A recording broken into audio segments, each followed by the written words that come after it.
Ako po si Annie Value, galing Barangay Nalsian, Kalasyo, Pangasinan. Specialty po dito yung kaliskas po.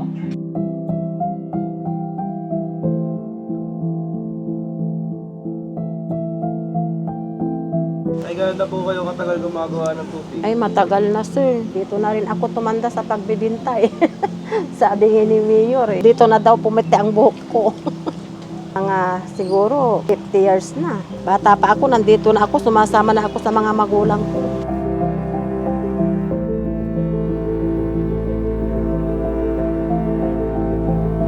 Ang Dagupan, kilala ng bangos. At pinakamalaking bangosan sa Dagupan. Sa Dagupan sila kumukuha lahat ng mga bangos.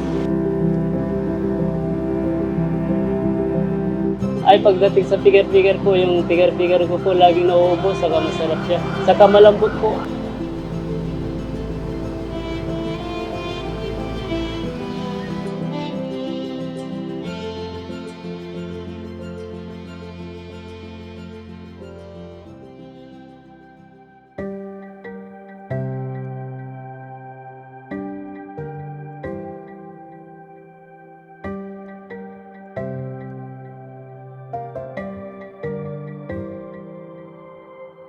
Mga laman loob, tsaka karne ng baka. Halo po yun, mga kalabaw tsaka baka.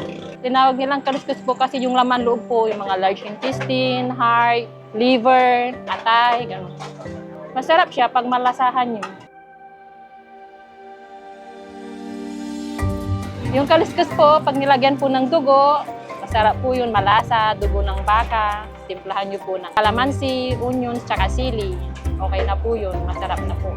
Sabaw pa lang, ulam na. Nakasanay na pong decades na po, mga ninuno namin dito sa Kalasyaw. Talagang familiar na po yung kaliskas dito sa Kalasyaw.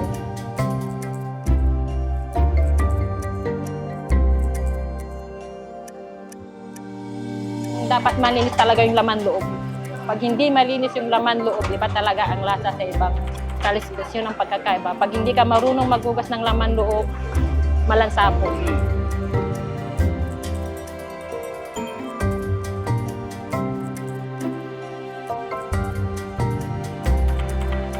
Andyan, marami silang mapagpipilian kagaya ng beef steak, kalderetang baka, sisig, mayroon ding mga bangus, giniling, binagoongan, Bicol Express, kalderetang kambing, pinigto na kambing, yun, mayroon din pong mga yun. Pag kayo po ay namasyal dito sa Kalasyaw, hindi po kayo mamasyal dito sa may Little Sam Kaliskasan, nakakain ng kaliskas. Tikman nyo po lang yung kaliskas namin, masarap po yun. Sabaw pa lang, ulam na.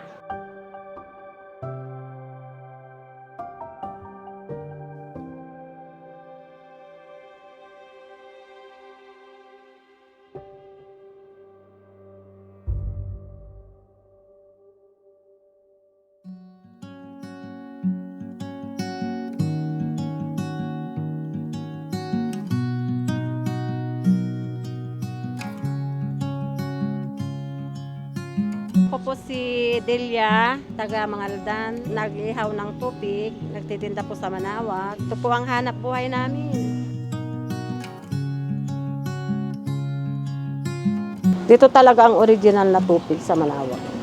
Isa lang may lasa nila o... Hindi, iba-iba po kami ng klase ng gawa, sir. Kasi kuminsan din yung mga gumagamit din sila ng yung glutinous butter, yung nasa pack na malagkit. Sa inyo po? Sa amin ito, binabad na malagkit na pinagiling. Kasi pag ganito matagal ang buhay. Kahit 4 na araw hindi siya magmumoist. Ayun po talaga yung... Ito talaga ang original.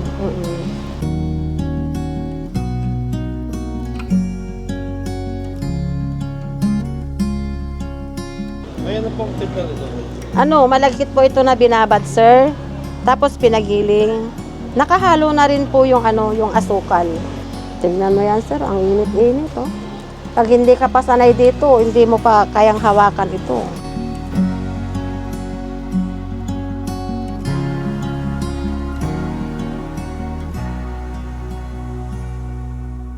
Ay, mahirap ba yung ganyang trabaho? Ay, mahirap nga ito, sir. Tapos na ka pa sa init. Pagdating mo sa bahay, hindi ka pa pwedeng maghugas. Kasi Buong hapon ka nandito, mahawak ka ng mainit, tapos gumagawa ka pa nito, nagtitinda ka pa. Lahat ng hirap nandito. Siyempre, pag hindi ka magtsatsaga, wala din. Sa hirap ng buhay. Tapos may mga apo pa, tinutulungan. Mga anak, mahirap din ang buhay.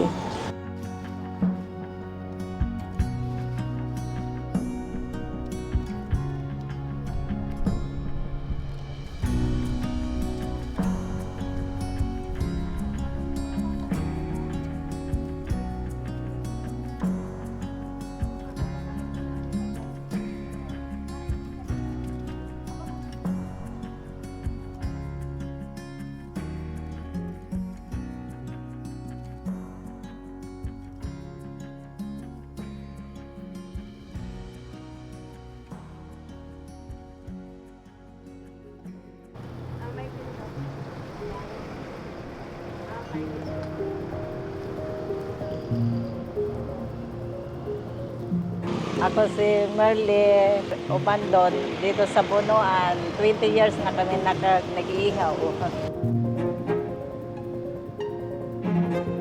Ilang kilong tapos ang ihaw nyo kada araw? 50 to 80, gano'n. Awa ng Diyos, naubos din. Naubos din araw-araw. Ba't kayo binabalik-balikan mo? Kasi sabi nila masarap, wala, asin lang naman yung nilalagay na. Basta yung pag-ihaw, dahan-dahan lang. Huwag lang yung mabigla.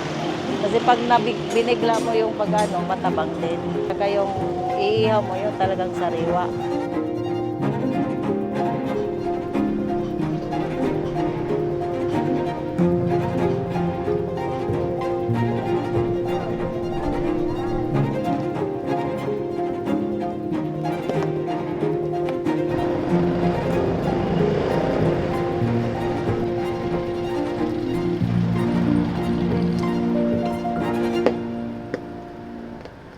Ay, asin lang nilalagay nyo dyan, no? Asin lang, basta dandahan lang yung dandahan lang yung pagluluto. Saka lang, yung baliktad ka ng baliktad lang kasi para hindi siya mabigla. Magkano po yung ganyan ba? 140 ang bitahan namin dito. Ay, ito. May 150, may 170, depende sa size.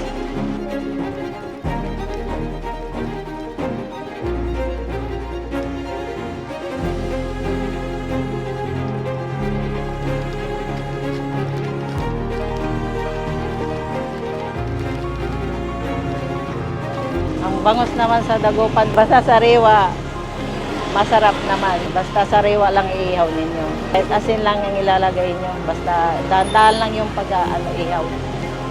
Huwag lang yung bigay. Oo, sa pagluluto yan.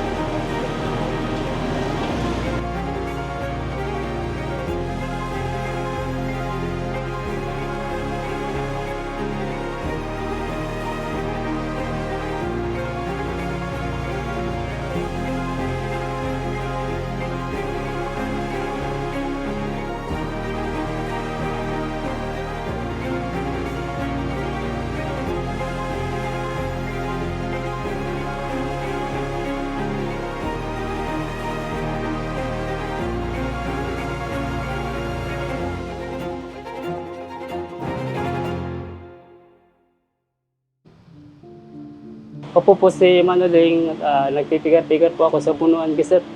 20 years mahigit na po na nagpipigar-pigar lang.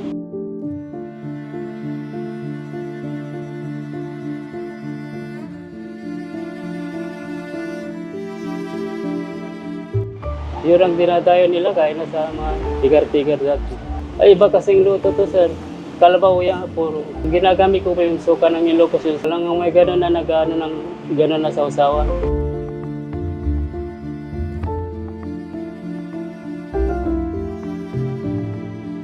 Sir, paano pang magluto ng masarap na biga-biga? Simple lang, sir. Dapat mainit mo yung mantika na mainit. Tapos paghulog mo yung mga ingredients niya, maghulog mo na. Pag konti na yung bula, kasi yung bula, pinagkadugo na yun. Pag wala na yung bula niya, yun, luto na siya. Magba-brown na. Tapos ihulog mo na yung sibuyas, saka yung repolyo. Dapat half-cook lang yung repolyo o yung sibuyas para masarap siya.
Sa mga customers namin dito na dumadayo, sa mga malayo, nagpapasalamat po ako at kayo po ay pumupunta rito kumakain, tinitikman yung kaliskus namin. Maraming salamat po.